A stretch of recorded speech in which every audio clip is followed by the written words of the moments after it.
So what are you seeing right now in the job market in Canada specifically? People have been having to take pay cuts. People are being ghosted. People are having offers rescinded. It's the Hunger Games, so that it's extremely difficult right now.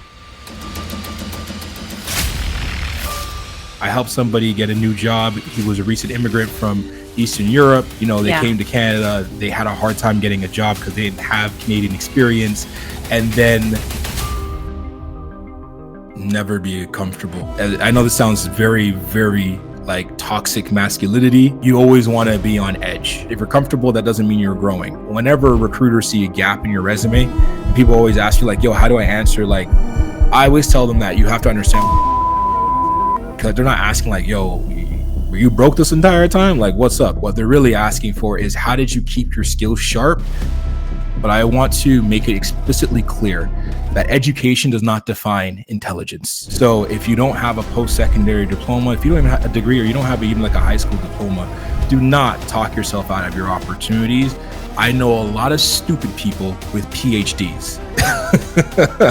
For the folks right now, there's a lot of temporary residents in Canada right now. There's 3,020,000 and only 1.1 million will be able to stay in Canada. So for the people right now who are trying to navigate the job market, is there any bit of advice or guidance that you can give them as to how to navigate this space right now? Yeah, I would say two things.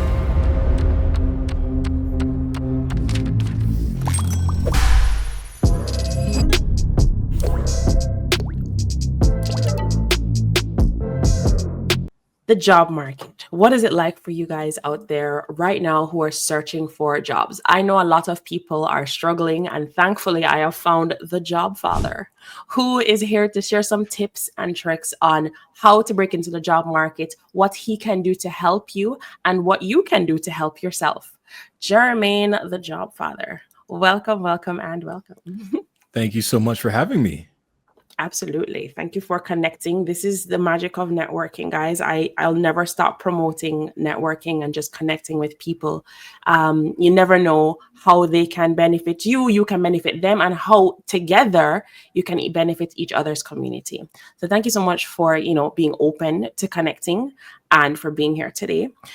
First, I want to get into how you got into this role, because you worked in recruiting. So I want you to share a little bit about that experience and how you got into now helping a very specific set of people that we're going to then discuss when we get to that point. Yeah, it's been a journey, to say the least. So when I went to university originally, I went to the University of Guelph Humber, and I went to go study media studies. And I had this whole notion or idea in my head that I was going to be like the next big broadcaster. I wanted to be the Black Larry King, so to speak. I love talking. I love the sound of my own voice, and it just seemed like a really perfect fit. When I graduated school, I was fortunate enough to get a co-hosting slot on the Norm at Night Show, which is a syndicated sports talk show on Sirius XM. I had that job for about a year and a half, 2 years, and then they canceled the show. And I was, ass out, more or less, trying to figure out what my next move was. And I wanted to get back into radio. I love radio. I love the work that we were doing. So I decided that in order to sustain myself, I would just do I would just pick up jobs, sales jobs, customer service jobs, construction jobs, any type of job, and just always look at them as a temporary situation, because I was determined to get back into radio. And then after a few years, I kind of realized that radio wasn't like as worthwhile or fulfilling as I initially thought. Everything from, the pay to the availability of the jobs, to just like what the long-term future of the industry looked like. So I decided to figure out like what I wanted to actually, like what I could pivot into. And I just had like a really very real conversation with myself after a hard day at work, where I split my pants, and I was just like, yo, what is it that you would like really want to do? And the first thought that came to my mind was, I would love to work in video games, maybe be like a pro gamer. And I had another real conversation myself, asking if I was going to put the work in to be a pro gamer, because I had a friend that was trying to do it. And I said, no, but I want to be around technology and just being able to talk about it. So I went on PlayStation's website. I looked at all the jobs that wouldn't penalize me for being a big talker, and I came across a recruitment position that literally sounded just like me. It also helped that like 2 years prior, I launched a resume writing business, so I was already kind of in that space, and I reverse engineered what I needed to have in order to be eligible for that kind of job, right? I didn't have 5 years of technical recruitment experience, so I was like, how can I go and get that? And that's how I got into the agency scene, and that was when everything kind of shifted for me specifically. So I'm a recruiter. I'm helping people get jobs. I helped somebody get a new job. He was a recent immigrant from Eastern Europe. And he probably kind of gave me the story that's very common from immigrants. They came to Canada, they had a hard time getting a job because they didn't have Canadian experience. And then the only opportunity that they could have was in a totally different province. And by the time he was able to find a job and he relocated, he ended up missing the birth of his son, right? Which was like very taxing on him, would be taxing on anybody. And when we got in the job at the agency, he was skipping, like he gave us all hugs, he dapped us up. And he basically said to us that you guys got me a job where I'll be able to work from home. And this was like before the pandemic. So like still a foreign concept. I was like, you can work from home? That's a thing?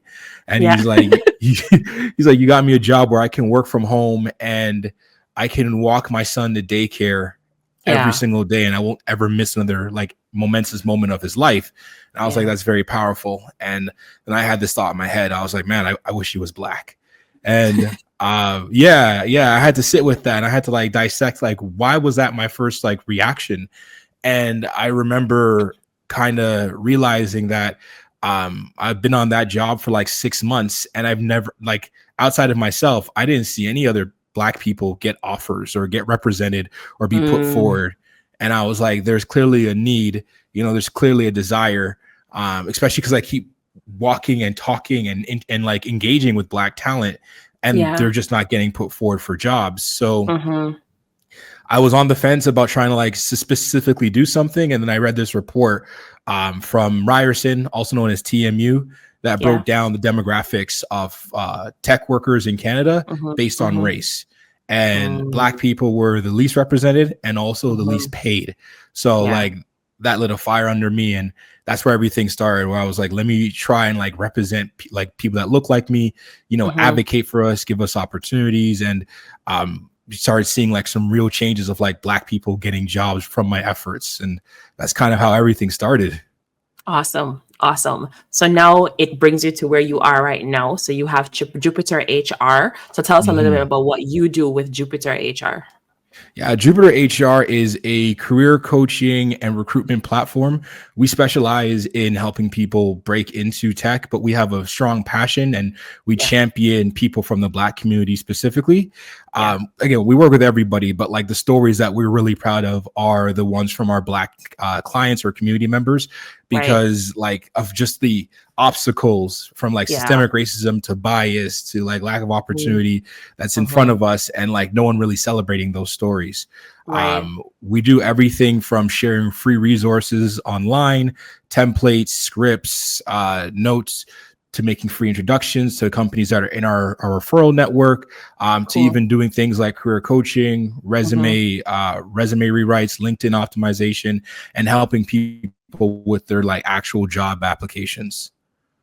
Awesome. And I mean, so I guess, of course, that's within the Canadian market. No, you also expand outside of the Canadian market. But speaking specifically about the Canadian market, how right now, I mean, a lot of people who are doing it on their own are having a hard time. And I don't know if it's maybe they're having a hard time or maybe their expectations aren't realistic, thinking that they'll find a job in a week or 2 weeks or whatever, versus maybe like a 6-month run. So what are you seeing right now in the job market in Canada specifically for like timelines for getting jobs, and how easy or hard is it for people to break in? Yeah, the job market's absolutely brutal right now. There are people that luck out and they are able to have shorter gaps in between their working opportunities, or they're able to go directly to a new opportunity. But like anyone that's stepped into the market, the average story across the board, across all levels, from executives to entry level, is that it's the Hunger Games, so that it's Mhm. extremely difficult right now. People have been having to take pay cuts. People are being ghosted. People are having offers rescinded, in the Canadian market specifically, because there's been like a productivity issue for like the last 10 years or so. Mm, Like, okay. yeah, like that also has kind of played a part, as like every single Canadian and every single person in Canada knows, is that every single year the cost of living rises dramatically in Right. Canada, especially if you're near like a metropolis like Toronto or Vancouver or Montreal or even Halifax now, where like housing is like a Right. huge thing. There's not enough Yes. supply, and that Mhm. there is just a lot of drama, and even like against Black people, bias when it comes to housing. Mhm. So that has become extremely stressful. And the reason Okay. why I tie that to productivity is because Yeah. when you look at like the variation of like what contributes to GDP for other countries, like say Mhm. America, for example, Mhm. very diverse, a lot of different industries. Most of Canada's investment has been into housing, using Yeah. housing as an asset, Mm, which is also limited supply, which is yeah. also like de-incentivized Right. developers from building, and it's a whole cluster. Yeah. And one thing you mentioned is that you are helping people in the tech space. And one thing that I had asked you when we had spoken once was about, okay, well, what about people outside of tech? But what you let me know is that there are supporting roles of tech. So if you could just dive into that a little bit to help people not feel excluded, so to speak, or even put themselves in a box saying that, well, I'm not in tech, so therefore that's not for me. How could you, combat that mental objection that they have? Because it's not a true objection. Yeah, I always tell people that when I say we help people get jobs in tech, we're not just specifically talking about technical roles. We're talking about tech as a whole entire industry. Mhm. And it takes more than developers to ship a product, right? There Yeah. are support people, like from the customer facing side, from customer success managers to customer support people to salespeople to marketing. There are people that help with the facilitation of processes, like product managers or project managers or scrum masters. Even lawyers have a place in tech. When you hear about those acquisitions that come up, or when you hear about founders and equities, lawyers are definitely involved. IP lawyers, equity lawyers, employment lawyers. So like every single job that's out there, more or less, can, like, there is an equivalent within a tech company, or there are tech roles at non-tech companies that you wouldn't necessarily associate with. Mhm. Awesome. And you also mentioned about, giving referrals to companies that you may know that will help people to break into whatever market. And so if somebody wants to work with you, either just in terms of being recruited, but they probably need a resume upgrade. Most people do. What is the process like? So I'm coming to you, I'm like, look, I'm looking for a job in as a IT project manager. Here I am. What happens Yeah. now? So after you book the resume, for example, what we do is we start off with a intake call for me to understand like what your story is. I'm very big on storytelling. That's, to me, is the biggest lever of how to like position yourself and like articulate your most value. Mhm. And then we do like what's called a roadmap and an audit. So we basically see like where you're trying to go and what you lack. And then we go about collecting the success stories that we need to properly build you a resume that speaks to like what you're trying to convey in terms of your value with regards to this role and this company. And then we build you out a resume. And then once we get your approval for that resume is complete, we then go and move on to your LinkedIn. We optimize it. We make it tell a better story. And then afterwards, I always give people 2 hours of coaching with me. That's broken up in either 2 1-hour blocks or 4 30-minute blocks. And people use that for everything from job search strategy to interview prep, and anything that's related to their career. Sometimes people use it to vent about their jobs. So I'd be like, yeah, it's also job therapy that falls Yeah. under under my role too. How did you get the name Job Father? For those who may be curious that you didn't give it to yourself. Yeah, it's funny because like growing up, I was always trying to like give myself a type of nickname, right? Because I wanted to sound like cool and whatnot, and nothing ever stuck. Like I couldn't get anybody to call me anything that I was trying to give. So it is what it is. And then I had a friend that was working for Good Life Fitness during the pandemic. They got laid off because of the lockdowns, Right. and just because they're laid off doesn't mean their bills stop, right? You Mm-hmm.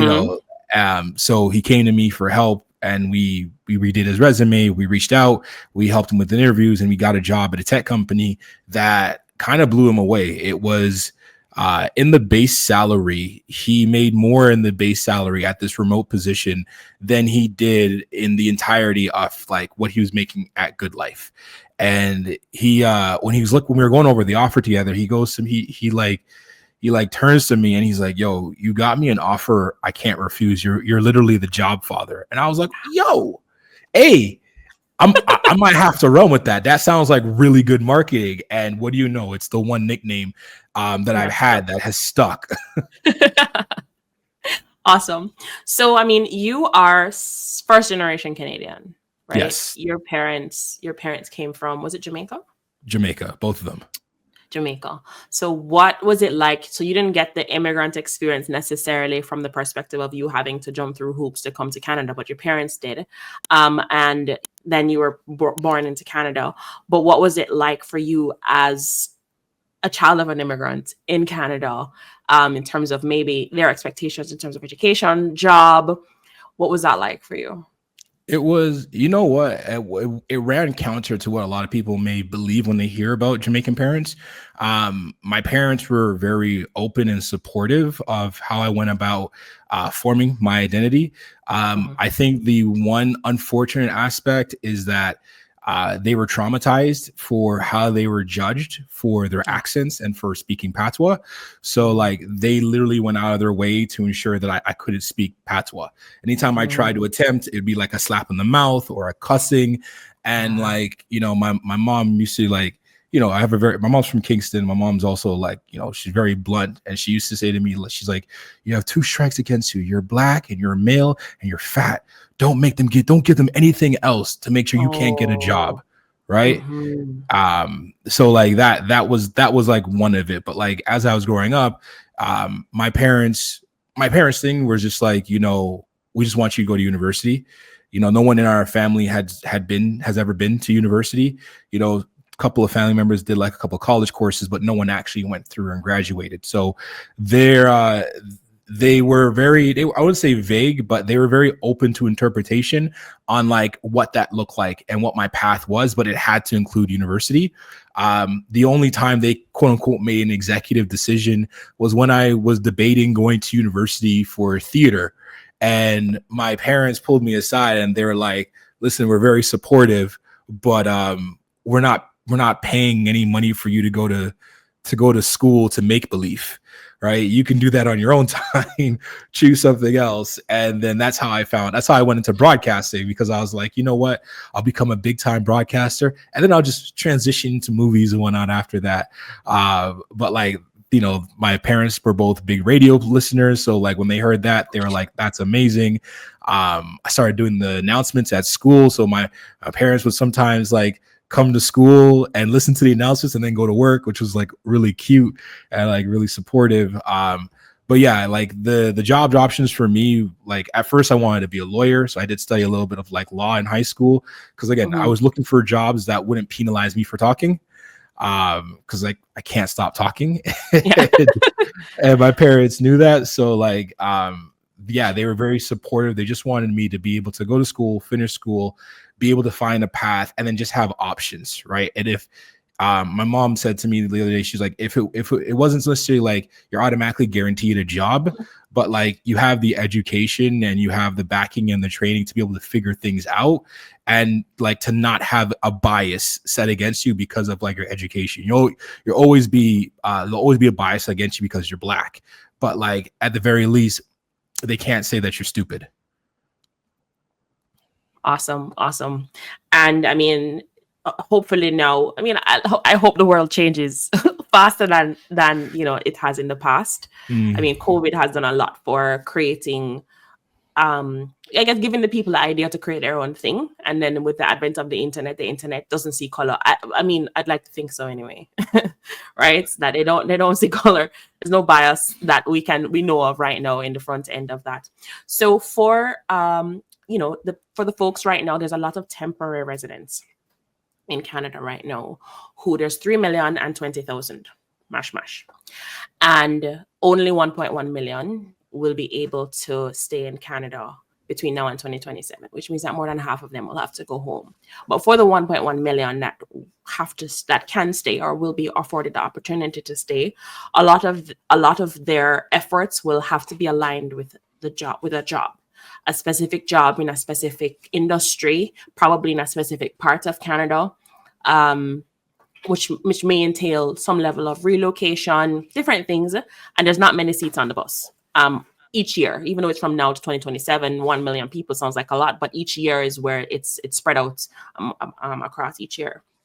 So for the people right now who are, trying to navigate the job market in a specific occupation in specific parts of Canada under duress, right? Because they're scared about potentially having to go home. Is there any bit of advice or guidance that you can give them as to how to navigate this space right now? Yeah, I would say two things: networking and portfolio building or portfolio acclimation. And what I mean by that is, one, no matter like where you are or what you're doing, you should always be networking with the idea of just trying to get to know somebody. Be genuinely curious about them, find out what their likes and their dislikes are, ask for their opinions on things, and at the very least, try to like walk away with a social connection, like an Instagram or a TikTok or like a LinkedIn. And then you want to periodically follow up with them just by be plugging in and being interested in their lives. The second thing, when I said portfolio acclimation or accumulation, or consulting, I mean, in the sense that like in this industry right now, in the market right now, across all sectors, it's the Hunger Games. Like people are literally fighting for opportunities, and it's like, may the best person win, only the strong survives. So you have to sit down and you have to figure out what your niche is, right? What's something that you can bring specific to the table that's of value? And if not, how can you develop that? And then how can you get as much exposure for that skill as possible, right? And I always say, like, learning something or knowing something gives you an advantage over like 95% the rest of the population, right? Like even if you're somebody that's like an entry level WordPress web developer, right? I can guarantee you that knowing how to do basic HTML or how to like function and like work through WordPress makes you more equipped to talk about WordPress than most of the population out there. So go and find people that don't know how to build websites and build websites for them. Try to find people that it's at least mutual in the sense that you build them a website and they have a large digital footprint. They can give you a shout out, or there's somebody that you can claim. And when someone Googles like your name or Googles your clients, right, they see this and that affects their perception. So you want to be building up your skills. You want to be building up your network. You want to be building up your portfolio. You want to use the excuse of building up your portfolio as a way to build up your network, right? Hey, like hit them up. Like, hey, I love what you're doing. I build websites. I saw your website. In my humble opinion, there are several ways to improve it. And like, if you're cool with giving me a shout out, let me revamp it for you. Right? Things of that nature. That helps people want to speak about you some more. That helps you get, like, for lack of a better word, career clout, right? And that allows you to also build up your niche, because if it's around like newer technologies, right? Right now we have AI, we have automation, like we have all these big like skills that are like skills and technologies that are kind of like reshaping or are set on the horizon to reshape how we integrate and we interact with our world. You can now get a jump on all of that by understanding the theory or understanding the process or being able to apply critical thinking to how these tools can be used in various forms, right? The other day, someone was trying to get a job as an operations manager, and operations, anything in operations right now is hectic because it's so saturated with people that have been laid off from operations staff across the sectors again. So to enable for them to be able to stand out, I was like, yo, you should look into a no code automation platform like make.com or Zapier. And what you should do is that you should go up to brick and mortar businesses or anyone that you know is a consultant with a digital business and offer to automate their back end. Let them call you, tell them that they're going to be considered a client. You'll do them a favor, but you'll automate their back end so they don't have to do as much manual labor or manual work when it comes to their digital side of things, right? And if you can make that easy for them, that gives you the ability to kind of go out and seek out more of those opportunities in more different settings with different people, nonprofits, consultants, content creators, small businesses, online businesses, big businesses. Like literally you can go out and start developing your niche. And then when you add that to again, the fact that you're an operations manager, which is a non-technical role, you now have a technical side to it that's not easily replicated. I love that. And I love how practical that is. Thank you so much for that. I think too, on the topic of networking is, because what you mentioned right now is really being intentional about your networking, right? And when doing so, what I want to recommend to people, because I've had people send me questions before, maybe about a specific industry or something, but they ask specific questions, right? When I find people sometimes they don't know what questions to ask or how to network, so then they don't bother sending the message. But the way that you have just explained it is one practical way of introducing yourself to somebody and what you can do for them. But also, if there's a situation where you probably just want to have a coffee chat with somebody, ask specific questions like how is it for you breaking into the construction industry as a product manager versus how can I navigate my product management journey? You know what I mean? Like, it's not like ask specific questions to questions you want answers to. So that's great. I love that. If there's one thing that you wish you knew before going into the job market, I'm asking people this before coming to Canada, but obviously you were here. What was one thing you wish you knew before going out and searching for a job? If we're going back to 2015, Jermaine, one thing I wish I knew was so I made my transition to tech in late 2017, early 2018, right? And I was searching so desperately in 2015 for an opportunity. I'm thinking back to it, and I did everything. Walked in places with my resume,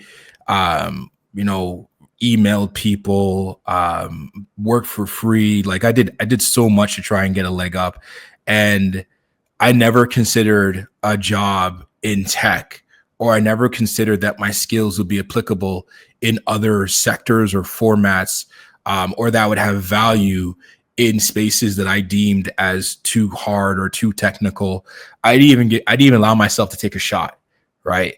And so I wish at 2015, Jermaine, I wish that I didn't have that fear and that I had that knowledge, and I could have gone out and I could have started my tech journey even 3 years earlier, which doesn't sound like a lot, but if we think about that's pre-Trump. That's, what I'm saying? That's pre-Trump. You know what I'm saying? 3 years can be a long time. Yes. I call it BT, before Trump, Before Trump, yeah. And then if we're talking about what I would do now if I were to enter into the job market as a job seeker, one, I think I'm in a privileged position because I've been able to build up a following. So I have a bit of a deeper network, or I have a bit of a deeper of an awareness of who I am. So I would definitely tap into my network or reach out to people. I'd reach out to past clients, to even see if I can get a contract engagement or a full-time engagement. I would also spread word on my socials that I'm looking for new opportunities. There'd be a lot that I would do in that sense, but I would say it's from a more privileged place, because of being able to build up this platform and it being able to get to the size that it is right now. Awesome. Awesome. And if to help somebody set realistic expectations in terms of the job search, what's that timeline that you would say to them? Like within this timeline is what is relatively normal. I'm not saying that of course, you're not providing any guarantees that by month 6 you'll get a job. It's happening. But what's a realistic timeline for somebody who is, one, being intentional, 2, networking, 3, they have the resume all spiffy, and they have clarity in terms of what they're looking for. What's a realistic timeline? Don't jump me for this, all right? Yeah. I would say realistically, what you should prepare to give yourself is 18 months. Okay. Yeah. And, everyone has a different situation, especially when it comes to finances. I would say that you operate on 2 timelines, a short-term timeline and a long-term timeline. The long-term timeline is, or I should say, I guess, medium-term timeline is the 18 months where you are trying to get to your ideal job, like something that's maybe on par with what your expectations are. And the short-term timeline is opening up yourself to opportunities that will enable you to put food on your table. Because you can't job search with an empty stomach, and you can't job search when things are like piling on top of you. So like there is no shame in looking for opportunities that may be below your level, maybe out of your sector, right? But as long as it enables you to keep going, you can still work on your master plan, which I say give yourself 18 months. Could happen much sooner. Could happen a bit later, but 18 months is a safe bet. That gives you like 6 months to, build up a skill or build up your portfolio. 8 months to at like maybe the 12 or the 6 months after that, at 12-month mark, maybe you've been intentionally building up your network, building up your client portfolio. And then in that final 6 months is putting everything that you learned together in the prior year and making a giant push for that next opportunity, while also hoping that like the geopolitical situations that are outside of your control doesn't worsen the situation. Got it. That's great. That's great. Okay. And I guess one thing that I find is very common or very easy to do is when you're along that 18-month journey and you find something, a survival-based job, or even an okay-ish job, but not quite the one that you're looking for, that sometimes people get comfortable and they get stuck. How do they get out of that? Never be comfortable. Associate comfort with danger. Associate comfort with stagnation. And like, as I know this sounds very, very like toxic masculinity esque, but you always want to be on edge, because if you're comfortable, that doesn't mean you're growing, right? Mm-hmm. And there's a difference between biding your time and being comfortable, right? Yeah. Even when you bide your time, like say you say you find a survival job, right? Yeah. And say you find a survival job, but you still have that big picture dream in your head, you shouldn't be comfortable in that survival job. You should be looking for opportunities to develop the skills that will get you to that big picture job. So like, for example, the operations manager that I mentioned prior, right? If like, say like she got a job at like a mechanic shop or at a car dealership, or even like say like a restaurant, for example, there are things that she can do to enhance herself as an operations manager around processes, everything would do with like things like in the back office, for example, being able to automate things there, to looking at like the actual like floor plan of the restaurant and seeing if there's an optimized way where we can have our servers pick up food versus where they're currently picking it up, so that like the food either gets to our customers more hotter, or that there's less foot traffic that lowers the chances of a collision, right? Because you always hear plates breaking in restaurants, you know what I'm saying? So like you want to look to always develop that skill set. Whenever recruiters see a gap in your resume, and people always ask you like, yo, how do I answer like, what's this gap in your resume? I always tell them that you have to understand what they're actually asking for. They're not asking like, yo, were you broke this entire time? Like, what's up? They're not asking that. What they're really asking for is, how did you keep your skills sharp enough to the point that they didn't deteriorate, and that if we were to hire you, you wouldn't require an overwhelming amount of support or onboarding, right? That's essentially what they're asking for. And if you're able to articulate that, that's how you kind of get through that barrier. Awesome. Nice. I like that. I know that a lot of people are concerned about that while they're job searching. So that's great. You have given us so many golden nuggets. We could go on and on and on and on and on and on and on and on. And you do have that radio voice, just so you know. So you did say Thank that. you. I like, yeah, you do have a very nice radio voice. So I'm sure people will enjoy listening to it. Any final words for one or Canadian immigrants who are now, whether they're new to Canada, in a job, out of a job, whatever, but also the ones that are searching for jobs? Any final words of advice that you want to leave with them? Okay, there are two things I want to say actually. So the first thing, I want to touch back to the quote that my mom said about me going to school, where people wouldn't assume that I'm stupid. That's a direct quote that she said. That's my mom being my mom. But I want to make it explicitly clear that education does not define intelligence, right? So if you don't have a post-secondary diploma, if you don't even have a degree, or you don't have even like a high school diploma, do not talk yourself out of your opportunities. I know a lot of stupid people with PhDs. And I know a lot of people that don't have formal education that can run circles around those PhDs. So I want to make it explicitly clear that intelligence is not defined by education. Education is often defined by opportunity, right?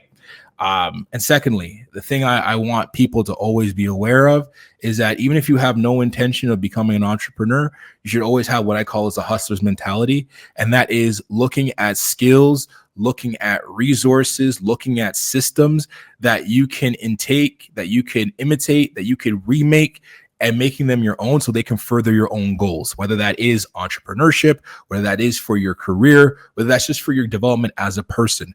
Don't be afraid to take up skills, learn skills, and master them to make yourself better. Awesome. Awesome. Well, thank you so much. You have been a gem. And I'm going to go and listen to this too. And I have a couple of people in mind that I'm going to go and send it to. So I will do that too. If this was at all helpful for you, there's this thing that I learned yesterday. It is the sin of the desert. Someone is dying of thirst and you know where the water is, but you don't tell them, which means that you just heard all these golden tips. And if you got anything from it that's going to be beneficial to you and your journey in the job world, share this video with somebody that you know, tag them, whatever the case is, share the link, like this so that we know that you enjoyed it. And of course, subscribe to this channel for more helpful videos like this. Jermaine, where can people find you?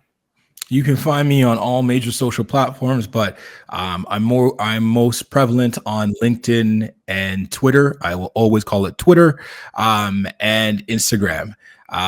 You can also, if you ever have any questions as well, if you go to my website, jupiterhr.ca, you can submit a request for inquiry in terms of just answering any career related question.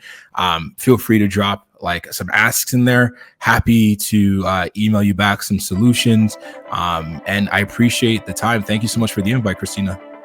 Absolutely. Thank you so much again. And we will see you in the next video. Thank you. If you find value after watching this video, please hit the like button and consider subscribing to this channel.